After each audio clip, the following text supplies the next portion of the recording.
کچھ عرصے سے پاکستان کے اندر سستی ہاؤسنگ اسکیم یعنی کہ آسان قسطوں پر گھر خریدنے یا گھر کی فائنانسنگ کا ایک پروگرام شروع ہوا ہے۔ یہ کچھ عرصے پہلے بھی شروع ہوا تھا، آج سے 4-5 سال پہلے اب حکومت نے دوبارہ شروع کیا ہے، اور حکومت پنجاب کی طرف سے بھی آیا ہے، حکومت پاکستان کی طرف سے بھی آیا ہے۔ تو بسا اوقات لوگ اس کے بارے میں سوالات پوچھتے ہیں کہ اس کو لینے کا شرعاً کیا حکم ہے، اور ہم لے سکتے ہیں یا نہیں لے سکتے، اور لینا چاہیے یا نہیں لینا چاہیے۔ اس کے بارے میں 2-3 باتیں عرض کرتا ہوں۔ ایک بات تو یہ ذہن میں رکھیں کہ یہ جو اسکیم آئی ہے، یہ پاکستان کے اندر اسلامی طریقے سے اسلامی بینکوں نے بھی اس اسکیم کو لانچ کیا ہے۔ تو اگر ایک شخص کسی اسلامی بینک کے پاس جا کر اس طریقے کے تحت فائنانسنگ لینا چاہتا ہے تو شرعاً وہ جائز ہے۔ اسلامک بینک اپنے طریقے کے مطابق پوری تفصیلات اپنے شریعہ بورڈ کے پاس لے جاتے ہیں، شریعہ بورڈ کے اندر جو علماء کرام ہیں وہ اس کا جائزہ لیتے ہیں اور پھر وہ اس کی منظوری دیتے ہیں۔ لہذا پاکستان کے اندر جو اسکیم آئی ہیں وہ جو بالخصوص اسلامی بینک یا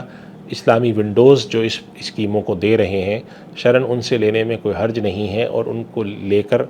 ان جو طریقہ کار کے تحت وہ دیتے ہیں اس کے لینے کے اندر کوئی سود نہیں آتا، اور یہ شرعی طور پہ ایک جائز طریقہ ہوتا ہے۔ یہ ہے اس کا ایک پہلا نقطہ۔ دوسرا نقطہ یہ ہے کہ چونکہ یہ اسکیم ایک خاص طور پر ان لوگوں کے لیے حکومت نے یہ وضع کی ہے، وہ لوگ جن کے پاس گھر نہیں ہوتے یا جن کے پاس تنخواہیں یا آمدنی اتنی کم ہے کہ اگر ان کو اس طرح کی سستی اسکیمیں نہ ملیں تو شاید وہ گھر نہ بنا سکیں، لیکن وہ رہتے کرائے کے گھر پہ ہیں۔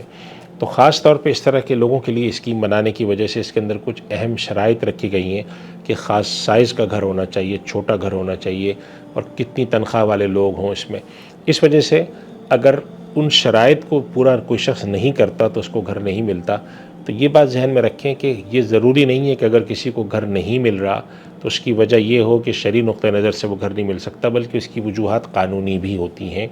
کہ قانونی طور پر اگر حکومت نے کچھ ضوابط رکھے ہیں کہ اس قسم کے لوگ ہوں، اتنی ان کی تنخواہ ہو، اتنا ان کے بارے میں ہمیں علم ہو، ایسا گھر ہو تو ہم ان کو فائنانسنگ دیں گے۔ اس وجہ سے ان قانونی تقاضوں کو پورا کر کے یہ فائنانسنگ لینا یہ بذات خود ایک اہم کام ہے، لہذا اس کی طرف متوجہ ہونا چاہیے۔ اگر کسی شخص کو یہ لگتا ہے کہ میں اس اسکیم کے تحت گھر لے سکتا ہوں تو اس کو بالکل لینا چاہیے۔ تیسری بات اس کے اندر جو سمجھنی ہے کہ کیا اس طرح کی اسکیموں کو لینا مناسب ہے اور ان کو لینا چاہیے، اور اس کے اندر ہمارے پاس طریقہ کار کیا ہو۔ تو اس کے اندر ہمارے اکثر حضرات ہیں ان کی رائے یہ ہے کہ ایسی اسکیمیں چونکہ اس کی افادیت بہت ہوتی ہے، اور ہمارے یہاں لوگ کرائے کے اوپر رہتے ہوئے مدتوں کرایہ دیتے رہتے ہیں، اور لاکھوں روپے کا کچھ سال بعد آپ حساب کریں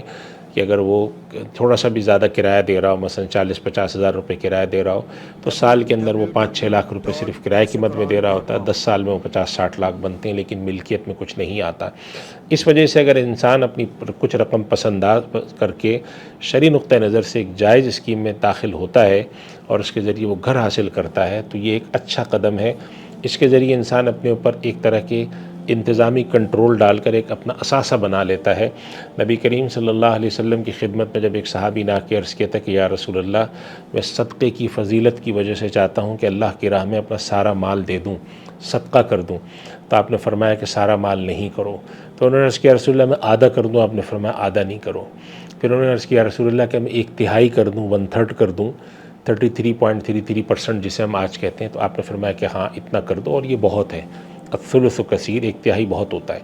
پھر آپ صلی اللہ علیہ وسلم نے ایک بہت اہم سماجی اصول کی طرف متوجہ فرمایا۔ آپ نے فرمایا کہ دیکھو تم اپنے بعد اپنے ورثاء کو اس حال میں چھوڑ کے جاؤ کہ ان کے پاس فراخی رزق ہو، یہ بہتر ہے کہ تم اس حال میں چھوڑ کے جاؤ کہ وہ تنگ دست ہوں اور لوگوں کے آگے اپنی ضرورتوں کے لیے متوجہ ہوں۔ آج اگر ایک شخص اپنے خاندان کے لیے گھر کی منصوبہ بندی کر کے کسی جائز اسکیم کے تحت وہ گھر بناتا ہے تو شرعی نقطہ نظر سے یہ چیز قابل حوصلہ افزائی ہے۔ یہ خدا نخواستہ ایسا نہیں ہے کہ انسان کو دنیا کے اندر غرق ہو رہا ہے۔ بعض لوگ اس بات کی طرف جاتے ہیں کہ ہمیں کیا ضرورت پڑی ہے۔ جس قسم کے حالات ہیں کہ جس کے اندر انسان کے لیے پاکستان کے اندر خاص طور پہ بڑے شہر ہیں، کراچی، لاہور، اسلام آباد، کوئٹہ اور پشاور کے جو شہر ہیں جہاں پہ گھر بنانا اب انسان کے لیے مشکل ہوتا جا رہا ہے، اگر ایسی اسکیم آتی ہیں تو یہ قابل حوصلہ افزائی ہیں اور حکومت کی طرف سے ایک مستحسن قدم ہے، اور لوگوں کو چاہیے کہ اس کے جو جائز طریقے اس کی طرف متوجہ ہو کر اپنے لیے گھر حاصل کریں، اس لیے کہ اس سے ان کی اولاد کے لیے ایک چھت ملتی ہے، اور اللہ کی چند بڑی نعمتوں میں سے ایک نعمت اللہ کے نبی صلی اللہ علیہ وسلم نے ایک اپنا گھر بھی کی طرف بھی اشارہ فرمایا کہ گھر ہونا، خصوصاً کشادہ گھر ہونا۔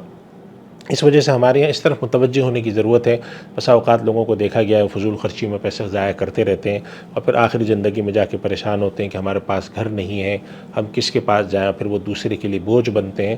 اس لیے انسان اگر اپنی زندگی میں اس لیے پس انداز کرتا ہے اور کوئی اثاثہ بناتا ہے تاکہ میں اپنی بڑھاپے میں یا جس وقت میں ضعیف ہو جاؤں، کمانے کے قابل نہ رہوں، کسی پر بوجھ نہ بنوں، تو یہ انسان کا مستحسن قدم ہے۔ اور اللہ تعالیٰ کے ایسی کوشش کرنے والے لوگ قطعاً گناہ گار یا کم درجے کا کام کرنے والے نہیں ہیں، بلکہ وہ لوگ دراصل اپنے لیے حلال ذریعے سے ایک چیز حاصل کرنے والے ہیں۔ ایسے کام کرنے چاہیے، مستحسن ہے، اور ہمیں اس طرف دوسروں کو بھی متوجہ کرنا چاہیے۔ اللہ تعالیٰ میں عمل کی توفیق عطا فرمائے۔ وآخر دعوانا الحمدللہ رب العالمین۔ سوشل میڈیا پر سب سے قدیم اور سب سے ریلائبل برانڈ درسقرآن.com